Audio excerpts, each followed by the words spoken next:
En radio, vous trouvez toutes sortes d'émissions. Sur Radio 2M comme ailleurs, chaque émission a sa particularité, sa case, son thème. Excepté une émission. Celle que vous retrouvez une fois par semaine. Celle qui ne rentre dans aucune case. Celle qui fait bande à part. Celle que vous attendez. Ils sont déjà là. Alors si tout le monde est prêt, à la régie comme derrière le micro, l'émission L'Hebdo commence maintenant. Bonjour, bonsoir à tous, ravi de vous retrouver. Bienvenue dans l'Hebdo, votre magazine d'actualité qui est tout sauf un magazine d'actualité. Si vous nous suivez en direct sur les réseaux sociaux, vous l'aurez remarqué, nous ne sommes pas dans le studio au siège casablancais. On vous donne rendez-vous ce vendredi depuis l'esplanade du théâtre Mohamed V à Rabat, au cœur de Visa for Music, parce qu'on a décidé de vous emmener donc au cœur de ce festival. Et laissez-moi vous dire que c'est un moment unique, un peu magique. On sent qu'il y a une belle énergie, ça crée, ça échange, ça parle, ça discute. Visa for Music, un festival qu'on ne présente plus. Depuis 12 ans, il met la scène africaine et sa diaspora à l'honneur. Il fait vibrer Rabat. Il crée des rencontres entre les artistes, programmateurs, professionnels venus du monde entier. Et surtout, il célèbre la jeunesse, la diversité. Et c'est un carrefour de créativité. Autour de la table, notre fidèle chroniqueuse, Safia, avec sa chronique « Je dérape, je me contrôle ». On va voir si elle va déraper ou se contrôler. Et Salma, notre chère Salma, qui signe son grand retour dans l'hebdo. Oui, parce que Salma elle a pris un petit peu de temps pour donner la vie entre-temps. Ravie, Salma, de te retrouver parmi nous. Moi aussi, je suis très contente d'être là. Ça fait du bien, franchement, de tenir le micro une nouvelle fois. Ça fait du bien de revenir au travail. Ouais. Et ce soir, nous avons l'immense plaisir pour parler de Visa for Music et de ce festival qui fait vibrer Rabat, d'accueillir 3 invités exceptionnels. Alors pour l'instant, il n'y en a que 2. Les voici, je vous présente Didier Awadi. On a la chance de l'avoir à nos côtés. Il nous vient du Sénégal, il est musicien, rappeur. Il est cofondateur du groupe Positif Black Soul, figure majeure des musiques urbaines, engagé pour la justice sociale, l'unité africaine et la mémoire. Nous avons également la chance d'avoir Ablaye Mbaye, alias Scandale, artiste, promoteur, acteur culturel très actif, notamment impliqué dans le grand projet de valorisation nationale La Guinée, notre paradis. Bonsoir à tous les deux. Et notre troisième invité qui a essayé de débarquer en douce, de manière très discrète.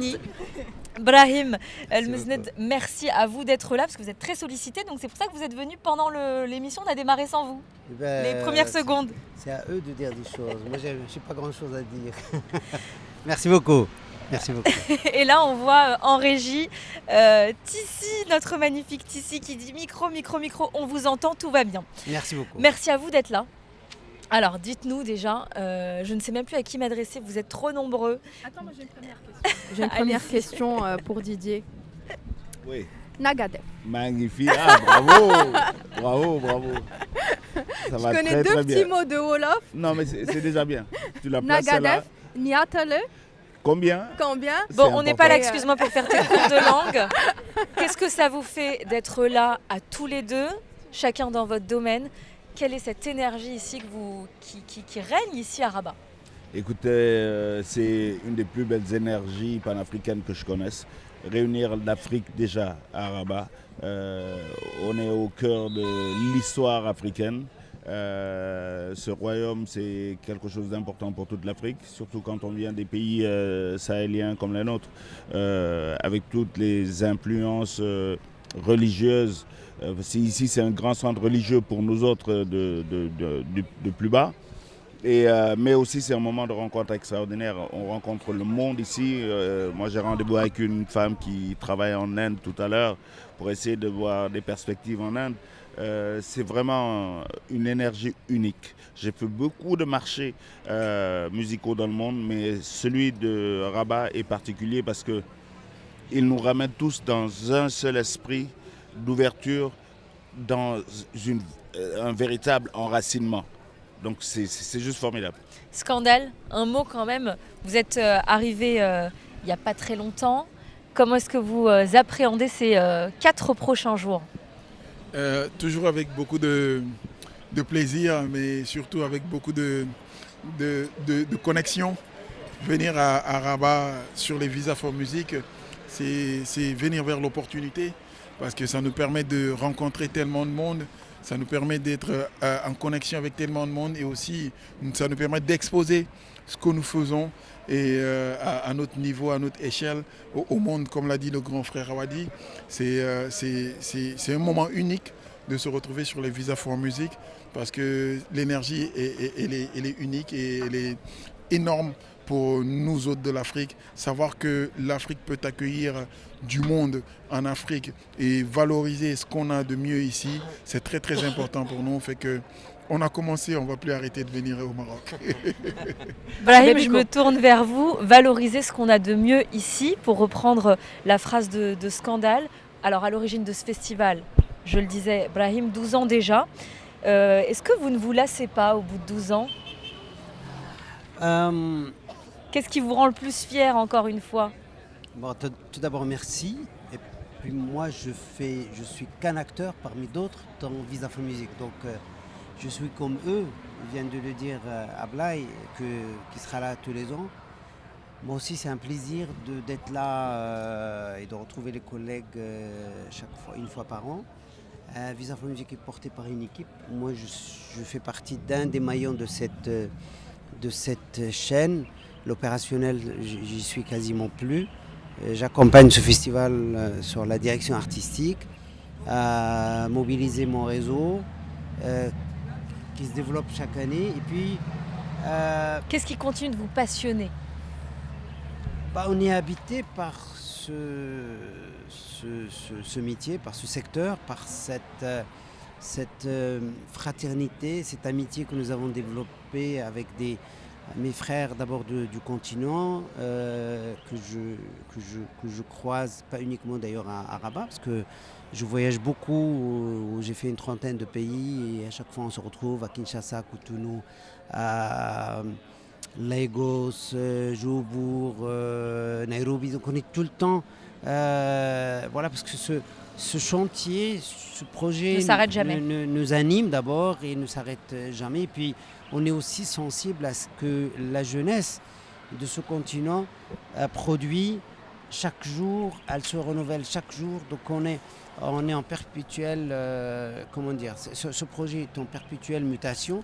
Puis ça nous permet aussi, dans la mesure du possible, d'accompagner le développement d'un secteur en pleine expansion à l'échelle de notre continent. Et en pleine mutation, de surcroît, au cours de ces 15 dernières années, ça a beaucoup changé, beaucoup bougé. Salma ? Alors j'ai une question pour nos deux invités ici en face de moi. Quelles sont vos ambitions personnelles que vous aimeriez réaliser à travers votre présence ici à Visa for Music ? Écoute, moi personnellement, quand je viens à Visa, c'est essayer de trouver les bons tourneurs. À l'occasion, si on voit, j'ai vu tout à l'heure la SACEM, je vais essayer de reconnecter parce qu'il m'avait beaucoup soutenu à un moment de ma carrière, et voir quelles sont les opportunités avec la SACEM. Tourneur, et ça c'est important, d'avoir des festivaliers dans différents endroits, parce que nous autres, ce qu'on veut, c'est jouer. Voilà. Donc selon les territoires, tu peux avoir quelqu'un qui va s'occuper de toi pour l'Asie, et l'Asie c'est grand. Quelqu'un pour l'Amérique, voilà, c'est ça. On est venu rechercher ça, proposer notre talent et trouver déjà avec qui on peut faire des partenariats gagnants-gagnants. Il me semble aussi qu'on vous rend hommage cette année. Ah non, ça je dois dire merci, je tiens à dire merci à Brahim au nom de la fraternité africaine, au nom de l'unité africaine, parce que moi je suis panafricaniste, mais la preuve du panafricanisme c'est ce que Brahim fait. Brahim est dans tous les pays d'Afrique. On l'appelle à la dernière minute, Brahim, il faut que tu viennes au Bénin. Il dit, il prend l'avion et j'ai pas le temps. Il vient. J'ai pas le temps, mais écoute, je viens, même si c'est 2 jours, il fait ce sacrifice. On était en Guinée. La semaine prochaine, on sera en Côte d'Ivoire avec Brahim. S'il y a un pont qui est fait par quelqu'un entre le Maghreb et le reste de l'Afrique, c'est bien le pilier de ce pont, c'est Brahim El Masnet. Et je tiens à lui rendre hommage. Il m'a rendu cet hommage. Alors Brahim, il dit que c'est pas lui. Vous dites que c'est pas, que c'est pas vous. Non, c'est qui alors, fait. C'est qui Non, il faut comprendre que ce monsieur... le pont qu'il crée entre le Maroc, l'Afrique et le monde, avec une sincérité, il y a très peu de gens qui le font. Et je pense qu'il faut à un moment qu'on s'arrête pour rendre hommage à ce monsieur. Moi, cet hommage, je l'accepte avec beaucoup d'humilité, mais franchement, cet hommage lui revient à lui. Alors on va juste revenir quand même, allez-y Didier, un mot quand même sur cette Non, scandale, il- sur Di- ce... Di- Il a tout dit? Ablaye, DJ, il a tout dit. Il a très bien dit. Sauf que c'est pour Brahim, mais c'est pour lui aussi. C'est deux légendes qui sont là. C'est des gens. DJ, ont il a beaucoup parlé donné. du pont et de tout ce que représente Brahim aujourd'hui dans le milieu là, par rapport au Maghreb, par rapport à l'Afrique, mais aussi par rapport au monde. Mais DJ, il fait la même chose. Nous, plus jeunes, on sait que DJ interconnecte l'Afrique complètement parce qu'il nous a présenté la quasi-totalité des gens qu'on connaît. Il a montré aux autres ce qu'on savait le mieux faire. Donc cet honneur, c'est pour eux deux, ça il faut le dire. Alors on va quand même s'arrêter aussi sur cette envie de transmettre, parce que c'est aussi pour cette raison que vous êtes là.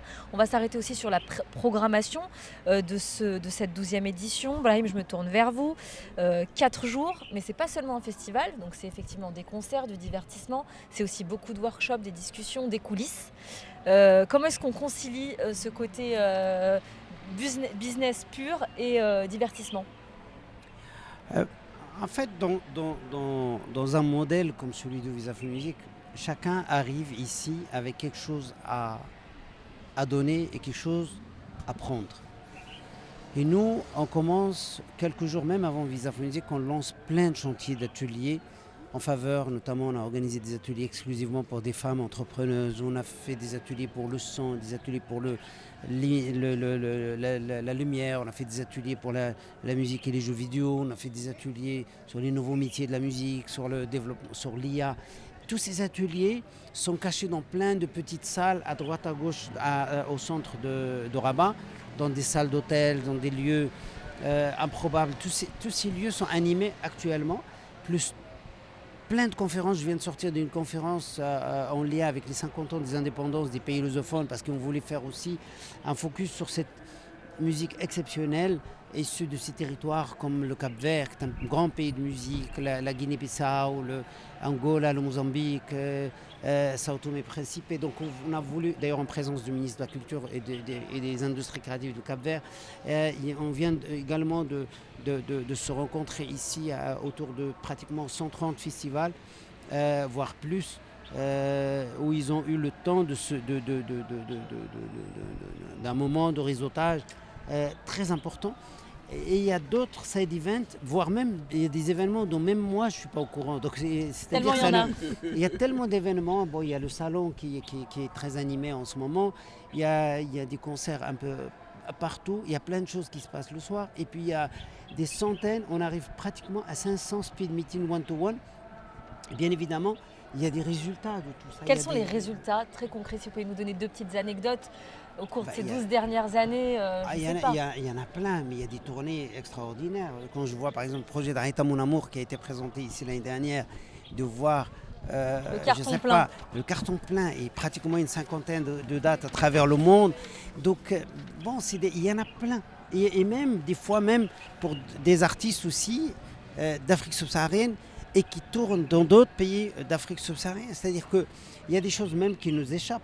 Il y a des projets aussi qui sont allés au Canada, aux États-Unis, en Amérique latine, voire en Asie. On a des collègues qui viennent d'Asie, de Corée, qui viennent chaque année. Ils ne viennent pas pour le tourisme. Ils iraient probablement ailleurs une fois qu'ils ont vu cette belle ville de Rabat. Et donc ils viennent parce qu'il y a des choses à prendre. Et franchement, moi quand je vois les gens, comment ils nous remercient, comment ils rencontrent leurs collègues, parce qu'ils ont fait de ce moment une sorte d'un pèlerinage annuel où ils se retrouvent, échanger les idées, travailler sur le calendrier, travailler sur des tournées. Parce qu'un artiste aujourd'hui, il ne va plus pour une date singulière, ça coûte trop cher pour un festival. Donc le réseau travaille sur des tournées autour d'un artiste. On ne peut pas faire une date singulière. Donc les collègues de Belgique travaillent avec leurs collègues de Pays-Bas. Donc ils se disent, si on invite un artiste pour réduire les coûts, eh ben, prenons-le pour 5 dates. Et ils travaillent entre eux, parce que la plupart des festivals ont lieu l'été. Si on organise en basse saison... La façon de produire les artistes a changé? Bien évidemment, si on organise cet événement en basse saison, c'est pour que les professionnels travaillent sur la haute saison qui est l'été. Tout est réfléchi comme ça. Puis le modèle du live comme du digital a totalement changé ces dernières années. Le métier est en pleine métamorphose et on doit, nous, ici, acteurs de ce secteur, être à jour. Et c'est pour ça, ces moments sont très importants. Chacun autour d'un verre, autour d'un repas, autour d'un speed meeting ou juste tout simplement autour d'un thé sur cette belle esplanade.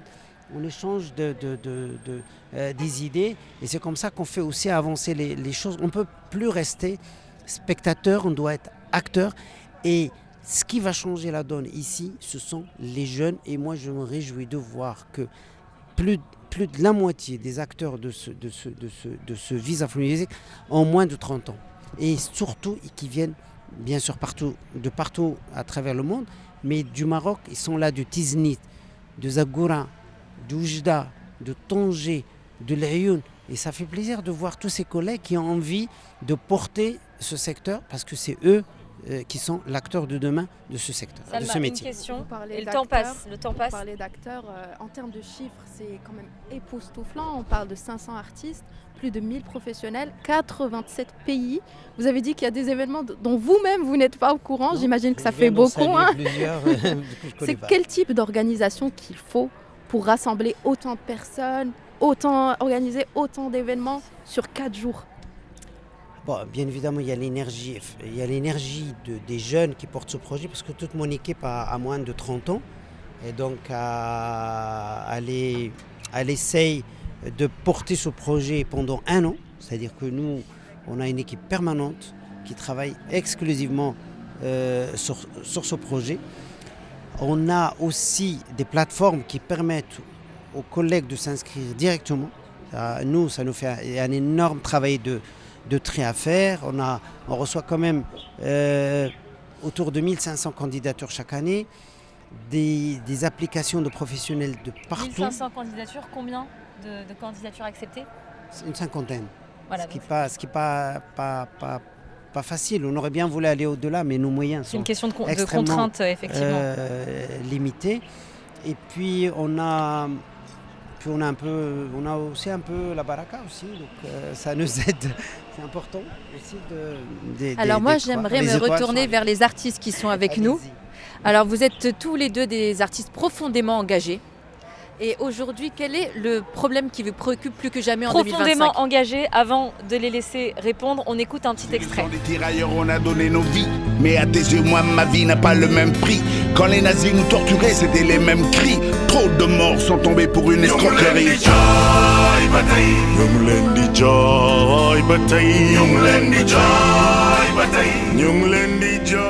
Alors Didier, profondément engagé, on vient d'écouter l'une de vos dernières chansons.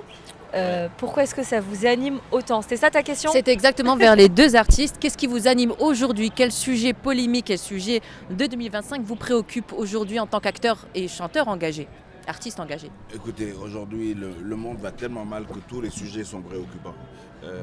Quand tu as dans un monde quelqu'un comme Trump, voilà, tu as compris que le monde va très mal. Et dans chacun de nos pays, on a chacun nos propres démons. Et je pense qu'on a la chance d'être écouté. Il faut que notre voix serve à quelque chose.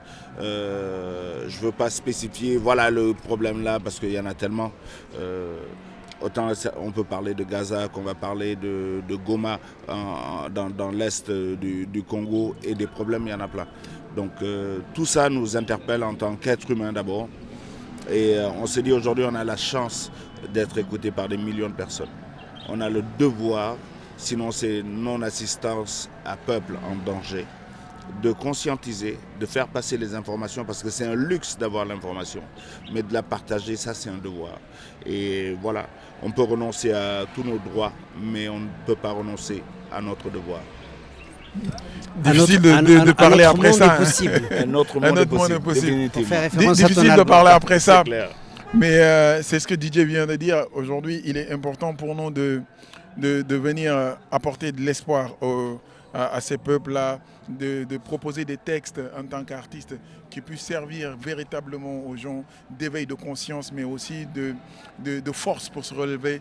Donc c'est tout ça aussi le rôle de la musique rap africaine, parce qu'on ne va pas faire comme les Américains, parce que comme l'a dit le DJ, on n'a pas les mêmes réalités. Donc c'est un peu ça, mais j'aimerais bien revenir sur sa question qui dit que qu'est-ce que Visa for Music vous apporte, qu'est-ce que tu viens chercher à Visa for Music.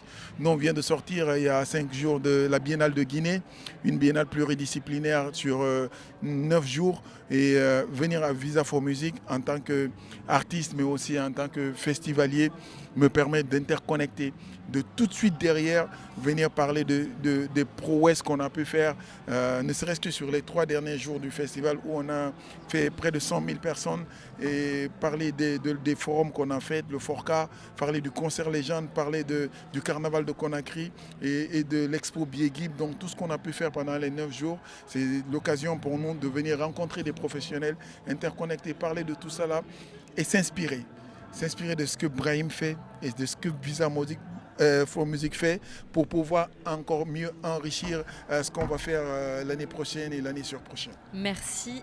Scandale, je reprends mon micro, voilà, je l'ai, c'est bon. Bon, avant d'aller chez Safia, vous avez parlé d'intelligence artificielle, on va en parler parce que c'est très important. Une dernière question pour vous deux avant d'aller vers Safia. Quels sont selon vous aujourd'hui, sur le terrain, les enjeux prioritaires pour aider les artistes africains à se développer, à se professionnaliser, à vivre de leur art? Waouh, ça c'est un vaste chantier. Mais déjà sur l'intelligence artificielle, le vrai problème qu'on a partout dans le monde, c'est la législation. Au-delà de l'intelligence artificielle, pardon. Ouais, vous ai emmêlé les pinceaux. Voilà. On va parler d'intelligence artificielle, peut-être Okay. que ça fait partie effectivement de la question. Ouais. Mais sur le terrain, très concrètement, quels sont aujourd'hui les vrais obstacles? Écoute, c'est les législations dans la plupart de nos pays, comment nos pays peuvent accompagner les secteurs à se moderniser, à s'industrialiser, parce qu'on parlait beaucoup d'industrie culturelle et créative, mais en réalité c'est de l'artisanat culturel et créatif. Donc il faut qu'on passe justement à l'industrie. Et ça, c'est plein d'étapes, des secteurs qui soient encadrés, c'est qu'on puisse voyager un peu plus facilement. Donc c'est beaucoup d'enjeux. Mais déjà, si chacun de nos pays encadre bien ces artistes, protège bien ces artistes, si les droits d'auteur, les droits voisins sont bien payés, bien redistribués convenablement, équitablement, si les plateformes étrangères qui arrivent dans nos pays et qui dirigent nos vies aujourd'hui, on va directement sur Spotify. Ok, d'accord, on fait vivre d'autres. On n'a pas de plateforme locale parce qu'aujourd'hui, voilà, c'est les GAFA qui dominent le monde. Donc comment nous, on peut avoir un rapport où on gagne mieux chacun. On ne pourra pas échapper, on ne pourra pas arrêter la mer avec nos bras, mais comment on peut avoir des revenus un peu plus équitables. Brahim, vous voulez compléter ces propos? Je vous ai vu hocher la tête.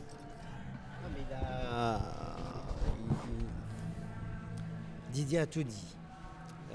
Mais moi, franchement, je pense qu'on peut confier la suite des choses à la jeunesse de ce continent.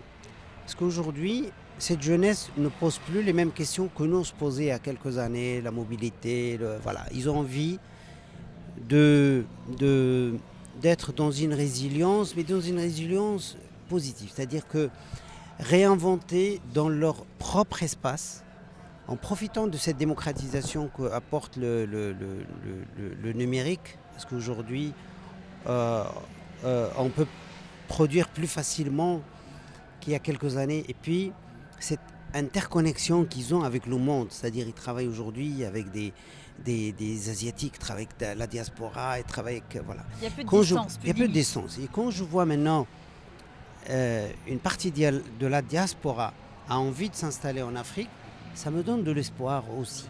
Cette diaspora qui a réussi dans le secteur de la musique. Moi, quand je vois tous ces rappeurs qui ont réussi et qui ont envie d'aujourd'hui d'accompagner cette industrie à l'échelle du continent, voilà. Et puis, on a aujourd'hui des success stories qui nous apportent un peu d'espoir. S'il y a quelque chose peut-être à développer aujourd'hui, bien évidemment, c'est bien sûr la formation. Les droits d'auteur, ça c'est très important à l'échelle du continent parce que on a aujourd'hui pratiquement 1 milliard de téléphones et la plupart des gens écoutent la musique là-dessus. Et ça échappe un peu des fois dans beaucoup de pays au droit d'auteur. Et puis on est les Africains, nous inclus bien évidemment, le divertissement, la culture fait partie un des plus gros budgets quelque part. Et il nous faut des lieux du live et des lieux de live debout parce qu'on peut pas écouter, il y a des musiques qu'on peut pas écouter assis. Et je pense qu'aujourd'hui, il y a les stades qui sont souvent occupés à l'échelle du continent, mais on doit développer des lieux pour que la musique, parce que vous avez la saison des pluies qui pose beaucoup de problèmes des fois, qui pose beaucoup de problèmes, surtout en Afrique centrale et en Afrique de l'Ouest. Des lieux adaptés au live pourraient énormément offrir des opportunités à nos artistes. Moi, je suis un défenseur du live parce que je vois c'est là où il y a des opportunités aujourd'hui et où il y a de la pour vie. beaucoup d'artistes. Il y a de la vie. En plus, ça nous permet aussi de nous approcher les uns aux autres. Voilà. Merci Brahim pour ces propos. Une jeunesse aussi qui grandit avec l'intelligence artificielle. On va en parler. Jingle, Safia. Quand elle part en live, difficile de la contrôler. Dérapage contrôlé avec Safia. C'est fini les Keltoum qui, avec ses lunettes noires, te faisaient des chansons de 27 minutes à 18 km du micro. Fini les Maria Carré qui atteignent des octaves venues d'ailleurs. Fini les compositeurs comme Jean-Jacques Goldman qui jouent avec les mots et les sonorités comme personne. Place à la musique créée par l'intelligence artificielle. Sur Internet, je ne compte même pas le nombre de vidéos qui t'expliquent comment créer de la musique avec une IA en moins de 5 minutes. Mais qui va gagner, la musique créée par l'homme ou la musique créée par une intelligence artificielle? Timbaland, l'un des producteurs américains les plus connus au monde avec une fortune de 85 millions de dollars, s'associe à l'intelligence artificielle. Après avoir collaboré avec Suno, une sorte de ChatGPT de la musique, créé la société du divertissement centrée sur l'intelligence artificielle, Stage 0, et affirmé que la musique contemporaine était devenue, je cite, fade et ennuyeuse, alors que l'IA est la seule à avoir une âme pure aujourd'hui. Le célèbre producteur passe un nouveau cap, il dévoile le premier single de son artiste virtuel nommé Tata Taktoumi.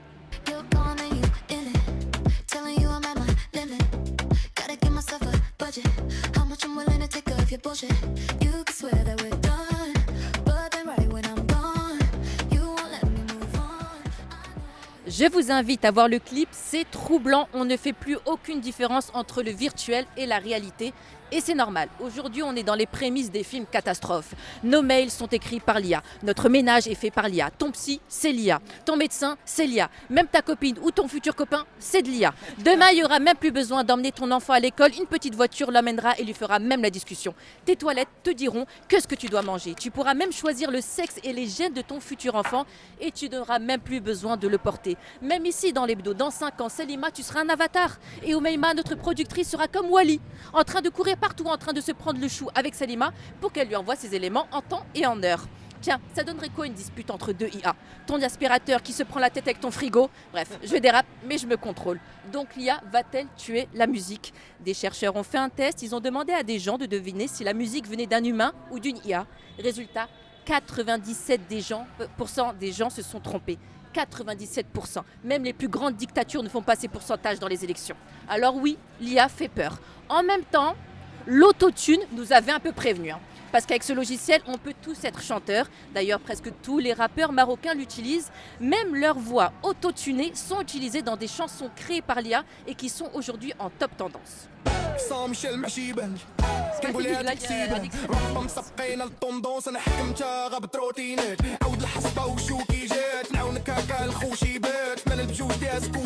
Dizzy Dros a repartagé sur ses réseaux cette chanson créée par l'IA et il a raison de surfer sur la vague. Pourquoi se battre contre, j'ouvre les guillemets, la modernité?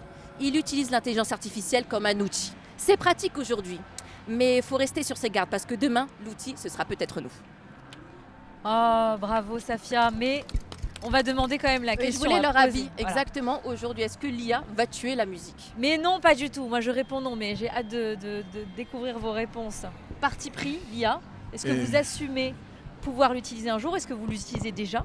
Et puis votre regard sur cette sur cette intelligence qui nous accompagne au quotidien. Cet ovni non identifié. Et comme elle a dit à un moment donné, c'est troublant. C'est troublant, mais c'est là, on est en plein dedans. Donc ce qui fait qu'aujourd'hui, d'abord, moi je pense qu'il est impossible de remplacer la créativité humaine.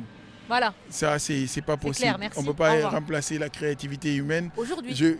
Et demain. Oui. C'est ça la question qu'il faut se poser aujourd'hui. On lui donne tous les éléments à l'IA pour que demain puisse créer toute seule des chansons. C'est là, on est entré, c'est nous on alimente l'IA. Même pour que l'IA te produise une chanson qui en vaut la peine, il faut connaître un minimum pour bien le prompter. Donc ce qui fait que ça reste quand même l'humain un peu derrière. Ça restera robotisé selon vous? Oui, mais ça reste le robot. Maintenant, ce que j'ai envie de dire, c'est qu'il faut savoir trouver le juste milieu très vite. Parce qu'en vérité, il y a des chansons qui sortent, on ne sait plus si c'est l'IA ou si c'est l'humain. C'est la voix de DJ qui est en train de rapper alors que ce n'est pas DJ, il n'était pas là, il n'était pas au courant. Donc c'est troublant, c'est troublant. Mais quelqu'un l'a dit tantôt, tout ça là, il y a un grand travail à faire, c'est la législation autour de tout ça là, les droits d'auteur, etc. Donc aujourd'hui, l'IA certes, mais l'humain est irremplaçable, je pense. Didier, selon vous, il faut monter dans le train de l'IA ou il faut passer à côté? De toute façon, on est déjà dedans. En fait, tu ne te rends pas compte que tu es déjà dedans, déjà ton téléphone, il y a tellement d'IA. Autour de nous, l'IA est déjà partout. Donc c'est trop tard pour dire non, il ne faut pas. En tant qu'artiste? En tant qu'artiste, ce qui est bien, beaucoup vont se rentrer dans l'IA, mais la performance scénique, le spectacle vivant, les performeurs demain vont gagner. Pour le moment, ouais, des robots vont faire des scores. Il y a déjà des scores de beaucoup de robots. Mais c'est bien. Mais au final, quand on veut voir l'artiste, les meilleurs performeurs sur scène resteront sur scène. Ça, donc, et les hologrammes n'auront pas beaucoup de buzz. C'est bon, tu as ta réponse? Là, moi, je suis pessimiste par rapport à l'avenir et l'IA, je ne vais pas mentir. Moi, je suis très pessimiste. Intelligence artificielle. Brahim, il y a un workshop qui est dédié justement à la digitalisation, le numérique. Est-ce que vous pouvez nous en parler? Pourquoi c'était important pour vous? C'est pas la première fois qu'il y en a dans la programmation. Quelle place aujourd'hui occupe le numérique, la digitalisation dans ce marché? On a toujours été à Visa for Music très sensible à la mutation que connaît la musique. Et bien évidemment, la digitalisation, le numérique font partie de ces préoccupations. Et chaque année, on met en place des formations dédiées. Parce que même par rapport à l'IA, parce que moi je ne suis pas contre à ce que des choses sortent de l'IA et tout ça, même si ça sera toujours quelque chose de trop clean. C'est-à-dire c'est écoutable une fois, mais j'ai pas encore vu des morceaux qui ont atteint des milliards voilà, parce que je pense que, et deuxième chose, comme l'a dit Didier, le live sera irremplaçable. Et dans des pays comme les nôtres, où le climat nous le permet, notre histoire, nos habitudes, nos traditions nous poussent à sortir, écouter du live au moins 1 à 2 fois par semaine. On est dans cette envie de... Moi, je reste convaincu et optimiste aussi par rapport au développement de la musique. C'est sûr qu'il faut accepter toutes les mutations. Énormément de choses de numérique ont déjà nui pendant des années. Tu as parlé de l'autotune, mais quand je vois par exemple dans nos bleds, par exemple, comment les gens avec le téléphone ont arrêté de faire de la musique parce que les femmes ne voulaient pas qu'ils soient filmés par pudeur par rapport à leurs enfants. Donc ils ont arrêté il y a des traditions qui ont disparu à cause de ça. C'est-à-dire, c'est encore pire que l'IA parce que les gens n'ont pas envie de partager leur intimité. Alors que d'habitude, ils se trouvaient l'après-midi, dansaient, chantaient. Mais comme maintenant, tout le monde a un téléphone et tout le monde a peur d'être filmé, par respect à leurs enfants ou par peur de je ne sais quoi, il y a des formes qui ont disparu. Et comment, même avant, comment la télé, notamment le parabole, a empêché les familles de continuer à faire une vie sociale, culturelle, et se mettre uniquement devant des séries turques, des séries coréennes, ou whatever. Donc, de dire chaque période a sa mutation, et on doit l'accepter. On a accepté la calculette il y a quelques années. Regardez comment on se faisait taper parce qu'on utilisait la calculette. Et maintenant, il faut accepter aussi l'IA, que ça fasse partie aussi de nos vies.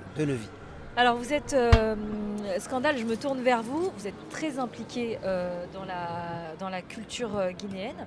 En voyant un peu l'évolution de la scène culturelle africaine au cours de ces dernières années, qu'est-ce qui vous donne de l'espoir? Parce qu'on a dit tout à l'heure, qu'est-ce qui n'allait pas? Il y a des choses aussi qui vont mieux. Oui, quand je prends le cas particulier de la Guinée que je connais, c'est qu'il y a une certaine dynamique en Guinée aujourd'hui. Il y a un pouvoir politique qui a la ferme volonté de mettre la culture en avant. D'ailleurs, il y a le programme en Guinée qu'on appelle le programme Simandou 2040 de développement. La culture et l'éducation sont deuxième pilier quand même de ce programme national. Ce qui fait qu'aujourd'hui, il y a une vraie dynamique et une vraie volonté politique en Guinée de mettre la culture en avant, de pousser la chose culturelle, les hommes de culture et tout ce qui se fait là-bas, fait que c'est beaucoup d'espoir pour nous. Et vu qu'on fait partir de l'Afrique, on sait que, comme l'a dit le grand frère Awadi, quand il est venu en Guinée, il a dit on est là pour être témoin de cette dynamique qu'a la Guinée, mais il a dit vous nous complexez.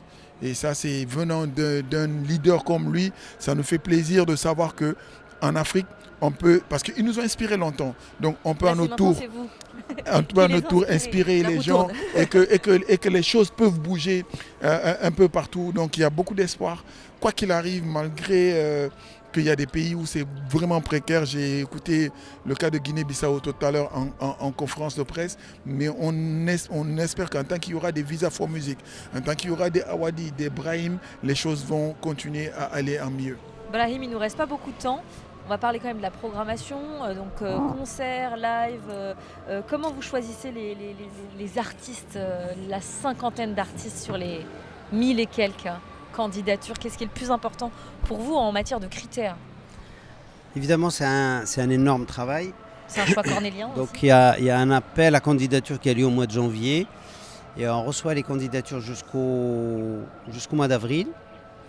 Jusqu'au 30 mars, le mois d'avril, le jury commence à travailler sur la sélection, la présélection des artistes, en prenant en considération plusieurs éléments. D'abord les équilibres entre les territoires. Nous essayons d'avoir des lusophones, des anglophones, des francophones, parce que le continent africain est tellement diversifié, même si des fois il y a des pays où il y a plus de candidatures que d'autres. Donc on essaie aussi d'équilibrer aussi entre les expressions mandingues, les expressions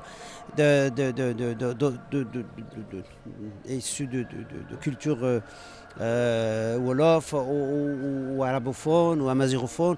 Autre chose, nous essayons d'équilibrer aussi entre l'Afrique et sa diaspora, voire même on va à l'extension qui me semble naturelle dans les Caraïbes.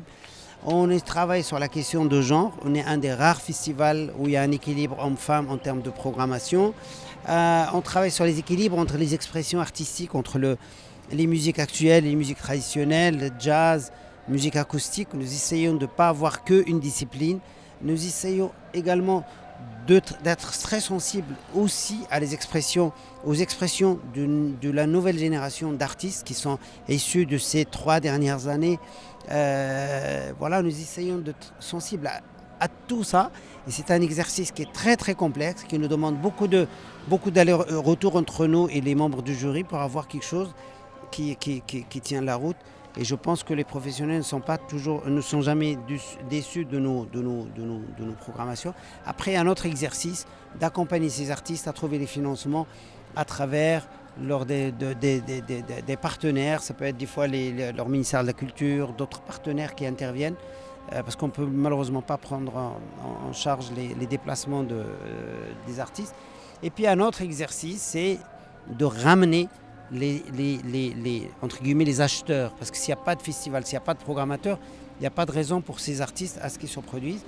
Et on est un des rares festivals à avoir plus de 100 festival, on est à plus de 130 directeurs et directrices de festivals présents. Et ça, c'est vraiment important. C'est pour ça qu'on organise chaque jour des speed meetings. On atteint des fois plus de 500 one-to-one entre artistes et programmateurs sur les 4 jours. C'est un travail extrêmement intense. Il y a des gens qui sont un peu déçus parce qu'ils n'arrivent pas à trouver le temps d'avoir leur rendez-vous parce qu'il y a toute une plateforme, il faut s'inscrire en avance. Il y a des gens qui prennent un peu de retard et qui ratent un peu le rendez-vous. Mais en tout cas, on organise aussi plein de moments de convivialité autour d'un verre où les artistes peuvent aborder un directeur d'une salle. Un vrai travail de fourmi. Merci. Mais merci à vous. Vous pouvez répondre au téléphone, vous êtes tellement sollicité. Je sais, mais je vous donne l'autorisation, on va aller chez Salma, jingle. Merci beaucoup. La surfeuse du web. Alors Visa for Music, c'est un festival qui porte très bien son nom. Le seul visa que tout le monde veut et que personne ne refuse. Pas de papier, pas de rendez-vous, pas de bot.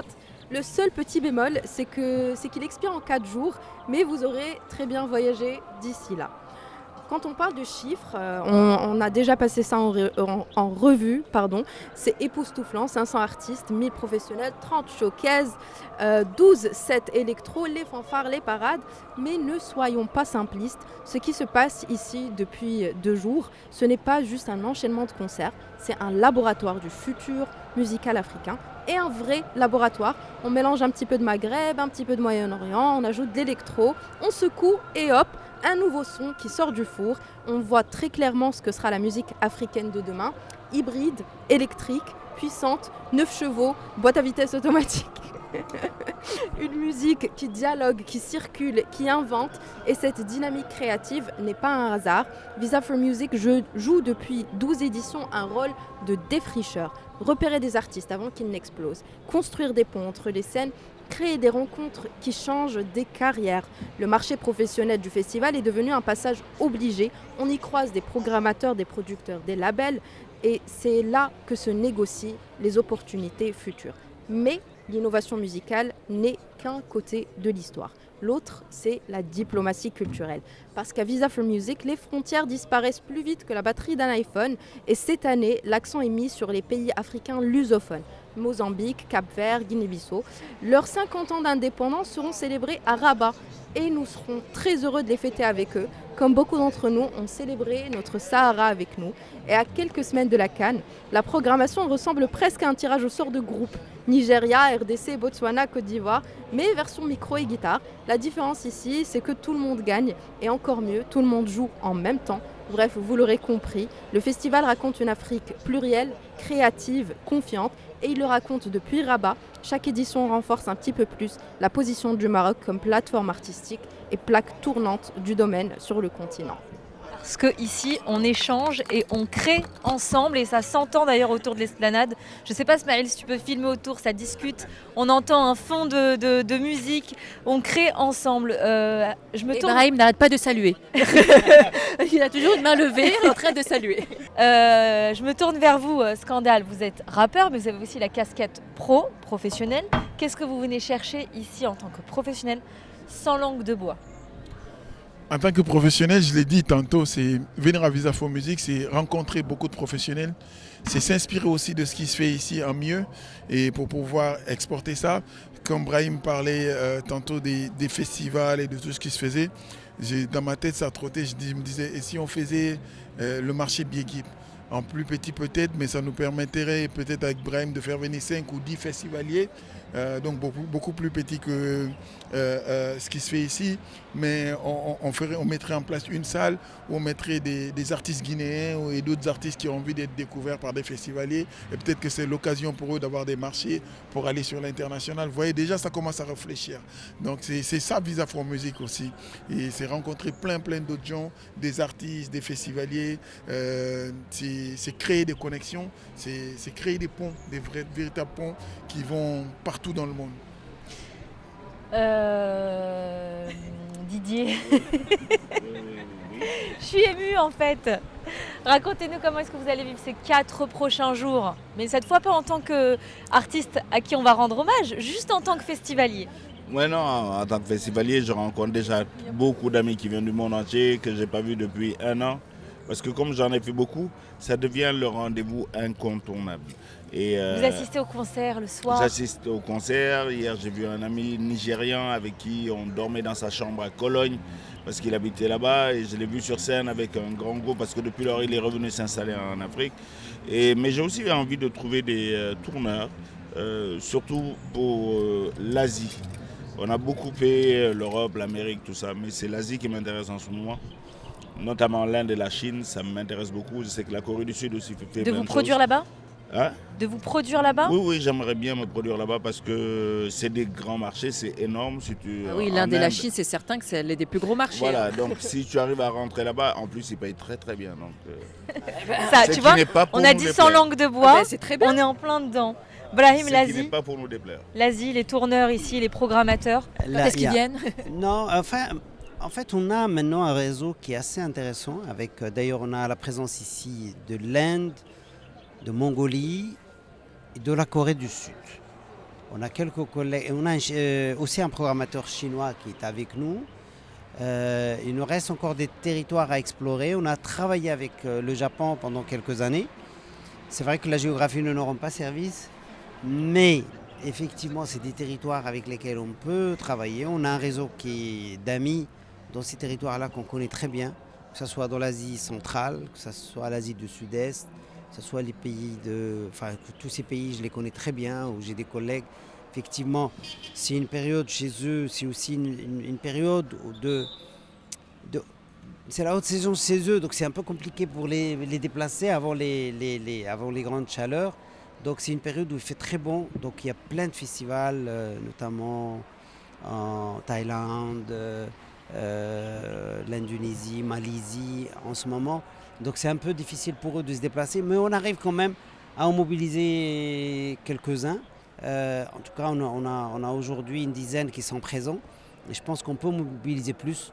La Chine est un énorme marché. La Corée du Sud a développé énormément cette industrie. C'est peut-être la puissance aujourd'hui en termes de diffusion et en termes d'accueil. C'est-à-dire que vraiment c'est un pays qui s'exporte très bien et c'est un pays qui accueille énormément d'artistes. Et aujourd'hui, il y a une sensibilité dans tous ces pays-là, que ce soit même... Leur population ont cette soif même la Russie, découverte. elle est aujourd'hui très sensible à ce qui... a envie d'ouvrir ses espaces à la musique africaine, l'Inde bien évidemment, le Japon, la Corée du Sud. Et c'est à nous maintenant de travailler tout ça. Bon, il reste la problématique de la mobilité et je pense que ce sujet, surtout pour ces territoires-là, c'est un sujet très sérieux. Qui sera dans les ateliers l'année prochaine?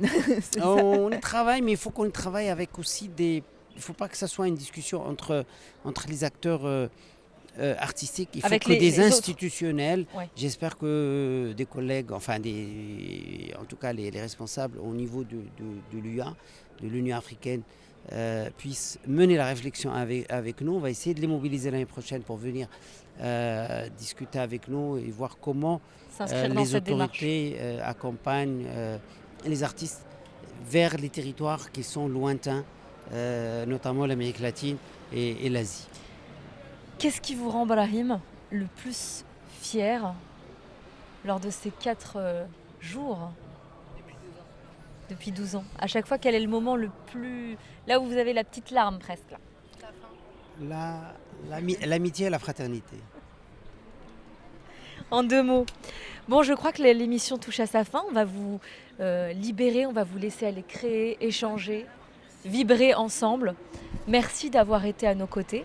On vous souhaite un très beau festival. On était ravis de vous avoir. Vis Our Music, vendredi, samedi. Venez, amusez-vous, éclatez-vous. Et nous, on se retrouve vendredi prochain. Ciao, ciao.